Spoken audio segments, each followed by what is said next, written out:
మీరు చూస్తుంది V9 వార్తలు.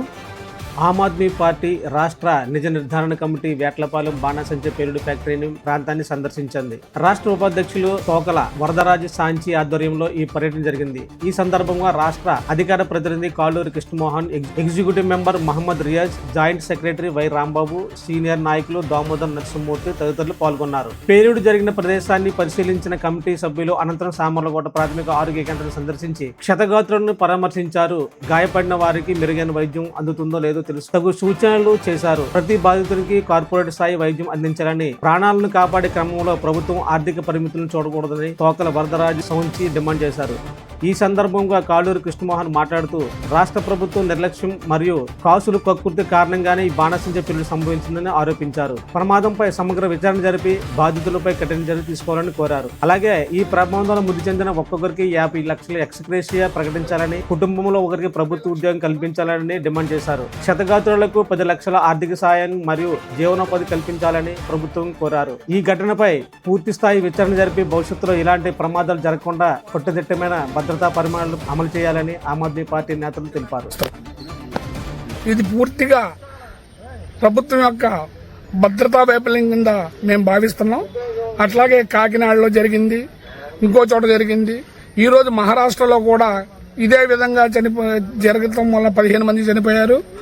సో గవర్నమెంట్లు అనేవి డబ్బులు వసూలు కేంద్రాలు, పన్నులు వసూలు కేంద్రాలుగానే ఉన్నాయి, కానీ ప్రజల రక్షణకి మాత్రం పనికొచ్చేటట్టు కనపడలేదు.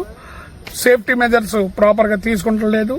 ఇదే వేట్లపాలెంలో నా చిరకాలంగా చూస్తున్నాను. చిన్ననాటి నుంచి ప్రతి సంవత్సరం ఎవరో ఒకరు చనిపోవటం, ఇబ్బంది పడటం అనేది జరుగుతూ వస్తుంది. దీనికి సరైన పద్ధతి లేకుండా పోయింది. ఈ కాల్చుకుని పండగలు చేసుకునే వాళ్ళు హ్యాపీగా కాల్చుకుంటున్నారు, తయారు చేసేవాళ్ళు మరణాలు పొందుతున్నారు. ఇది ప్రభుత్వం గుర్తించాల్సిందిగా కోరుతున్నాను.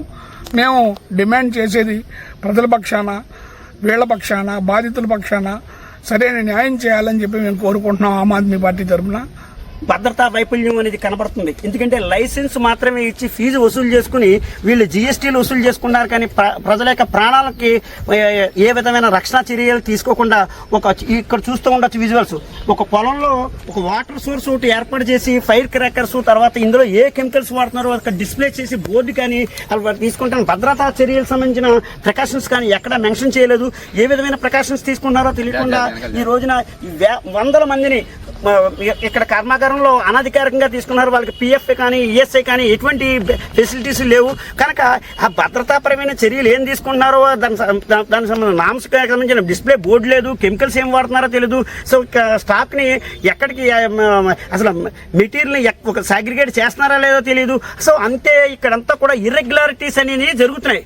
సో ప్రభుత్వం దీని మీద ఎటువంటి చర్యలు తీసుకోవడానికి ఏ ప్రమాదాలు జరిగినప్పుడు నిమ్మకి నీరెత్తినట్టు ఏదో ఒక చిన్న హడావిడి చేసి ఫైర్ ఇంజిన్ తీసుకొచ్చి ఆపించి సో ప్రజలను మృతి చెందిన కుటుంబాలను జనరల్ హాస్పిటల్ తరలించడం లేదా ఎక్స్గ్రేషియా ప్రకటించడం ఇది పాలసీ మ్యాటర్ కాదు.